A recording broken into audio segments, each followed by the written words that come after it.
do a walkthrough of the nav.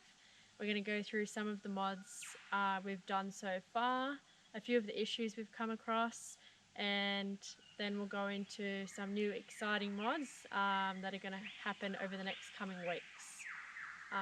So throw you over to Daniel and we can walk through where we're at.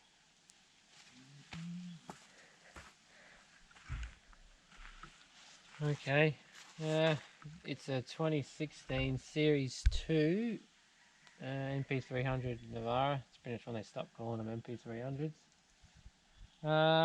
Where to start? We've had it since 2017, even though it's a 2016. As you can see, we have the full Iron Man suite here. We also have the SETI 4K, I think it's ST4 something K. The exact model I can't remember. It's been pretty good. It's a decent light bar. Just got a GME. I think it's a T something. UHF radio, nothing too special there. We have the brush rails here. It's been bent because it hits the snorkel, because of the Safari snorkel, of course. It has Old Man Emu, so ARB 2-inch lift. It's not really a 2-inch lift, it's more like 30 mil, not quite. It does for what we want. So, but if you're after a lift that's super comfortable on road and all that good stuff, but not really high, it fits our tires good at the moment. So the tires are 265, 75, 16s, and we'll eventually go to 285s when these run down. But the BF Goodrids have been good, so I'll probably get them again when eventually they run out. Got ROHB lock rims. I did have Steelies before this, but they weren't hub centric, so it would shake to the shithouse on the highway. So these ones are hub centric. They've improved the ride considerably. So if you've got some sort of shake, I might had it from the dealer as well, shaking to the shithouse on the highway. Changed rims to aftermarket and resolved. It's no longer an issue on the highway. It's silky smooth. So they've been great. They've been hit a few times, as you'll see as we go around. Have a tendency. This part here is not the right one for this. So if anyone else was going to get these rims, they would have a more of a flush finish on the hub cover. Yeah, they just this was probably one of the first of these rims to be made. So for this car anyway, because the Navara's got a weird stud pattern. So there's that. Up here we have the kick-ass shower tent. I'm sure we'll show at some stage. It's good. It's just our shower stops working all the time, so it's fun time. So here, I forgot up here, we also have the little SETI work lights here. They've been pretty good. They're nice and bright, not too bright, but so they're all right to camp with and cook for. I don't really use them that much, but they're there.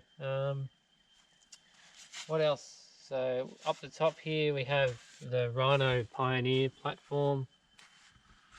Just the one that's for this car, for the STX rails. It's pretty good. It's got up there is the Max Track pins. That's pretty much all we really use it for. It's that. You stick that. We don't really put stuff on the roof much. You don't need to. There's also the fishing rod holders, probably you could see. Also shovel holders. We'll get around to that side anyway.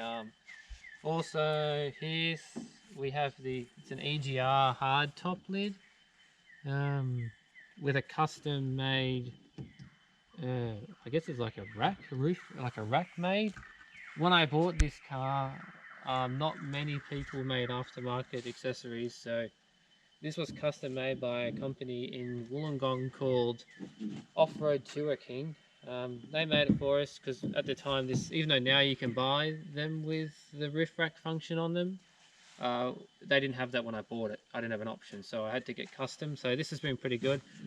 Little bits and pieces I've could have improved, bracing here and stuff like that, but besides that, it holds the tent. It's held the tent for now for nearly, I think it's been over 2 years now, so it's not fallen down since, so it's done the job. You can see here we also have the King's rooftop tent.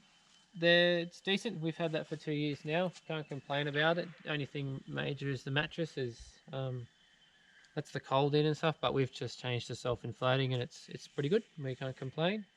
Around the back here, we have just the Iron Man rear bar, nothing too special here, and that's pretty much it. That's nothing too great on the rear here, nothing else. As I was saying, this with the custom EGR lid, so it's heavy because of the tent, but it's got struts that hold it up, so we can get into the back here. Got a trusty bit of 2x4 so it doesn't, 60 kilos doesn't come slamming down on your head. We have a dual battery set up in here too, just this SSB deep cycle, it's 130 amp hour battery. It's been great, can't falter it. Just custom made. Me and my old man just put this together, and it's been living in there since. Just there, changed this is just for the fridge because of the plug always comes out when it's on the cigarette lighter. Up the back there we have just 22 litres of water. That's always there. It's just wash your hands and stuff and whatever. It never really comes out. It's always there. This is just a compressor. It's pumping tyres up. It's usually up there. I just had to use it the other day. It's one of the King, super center, super thingos drawers. Just keeps our cooker in it, everything else, and the compressible saucepans and stuff there in there, kettle, just all the basic camping stuff we have in here.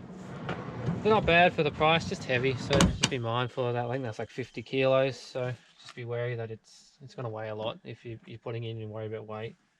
There are better ones, like the drifter ones and stuff like that, which are heaps lighter. Just a gas bottle here, and we've just got some lights up the top here, just say turn on here. They're on a dimmer as well, but that's been okay. Don't really use it too much besides that. That's it, and there's just a high lift jack underneath there, and this is my seat. And Jess's seat usually goes on the roof or in the back. It's too big to fit in here, but that's that. I'll close this down, and we'll go around to the other side here. It's pretty much the same. Alright, so this side now that we've come around, at the front here you can probably see I missed it, is we just got the Iron Man recovery points. We'll show some footage of that. They're just the red ones.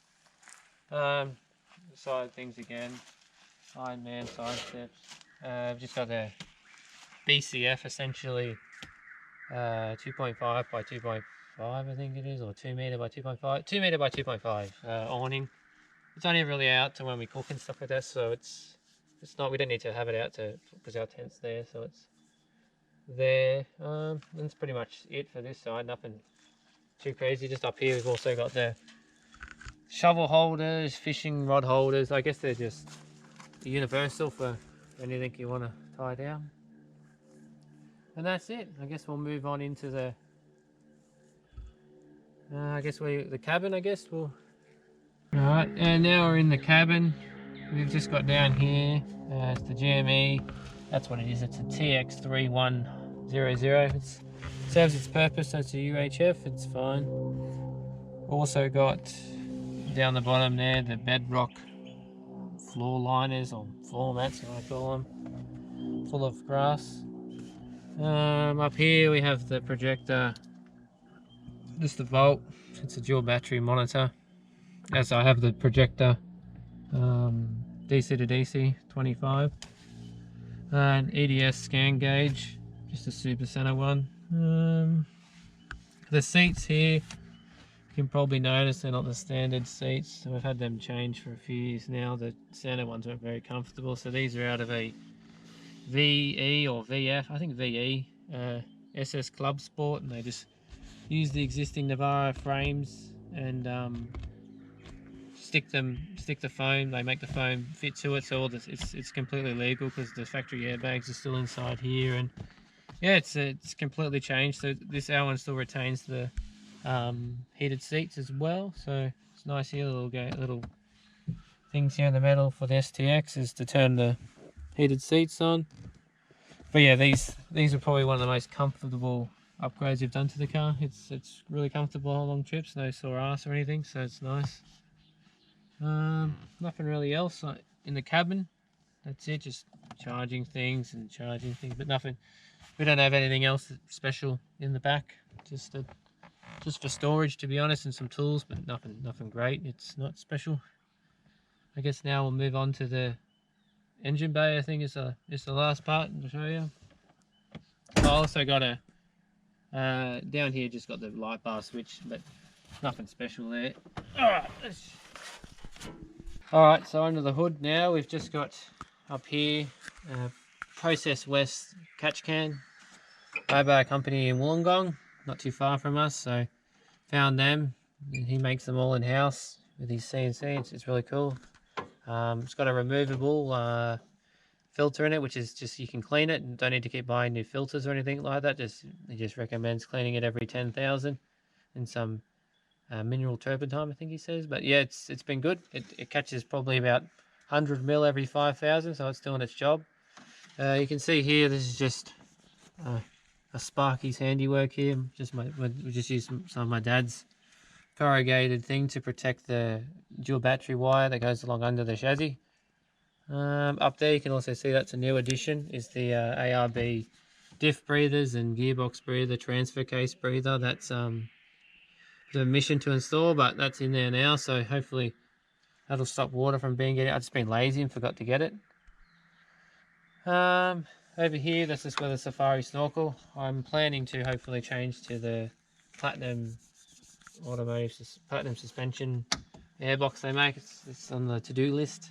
Besides that, it's pretty much standard. There isn't anything else special in the engine bay at the moment. Plan on hopefully getting just the airbox for the main thing for now, and then look at other avenues later. But yeah, that's it. That's pretty much it. Okay, now for the issues we've had. I've had a couple of issues. I had a leak around the water pump, and just the gasket was leaking. They fixed that up, and then Nissan, being Nissan as they do, they spilt coolant all over my bull bar, and it's left all stain marks in here and denied all accountability. But besides that, that was just that dealer. I took it to a different dealer, and they were really good at Penrith, so can't recommend Penrith enough. That comes to another issue. So that was fixed by where I purchased the car from. They fixed the water coolant leak. That was fixed by them. Besides that, I've had that. I've also had the input shaft replaced on the gearbox, as it's apparently got dust in it or something and shredded the hell out of the shaft. So there's that was done at Penrith, because where I purchased the car from, they didn't want to help me. They were claiming they were going to charge me X amount of thousands of dollars to even have a look at it, because the gearbox and everything had to come out. So took it somewhere else. It was fixed within a week with them, really good. So it's been fine ever since. But yeah, the signs for that were the clutch was just inconsistent with pushing it down. You'd push down and it would sometimes be smooth, sometimes not. Yeah, and then of course that was what happened to be. So they replaced all that under warranty, thankfully. Trying to think I think that's pretty much all we've had. I did have the shutter issues, as I discussed when I first bought the car, even with the stock STX 18s. I went to Steely's, like I said, still issued. That was because those Steely's I picked weren't hub-centric. Changed from hub-centric. Actually got some proper hub-centric ROH wheels, and no problems. It's silky good, so that issue solves that. I think that's pretty much it. I haven't really had any other major issues with it, besides those two major ones. They were the only times the vehicle's actually been in for 2 weeks or something, but that was it. This is all going to be changed soon. Powdy's making it for us, Terry.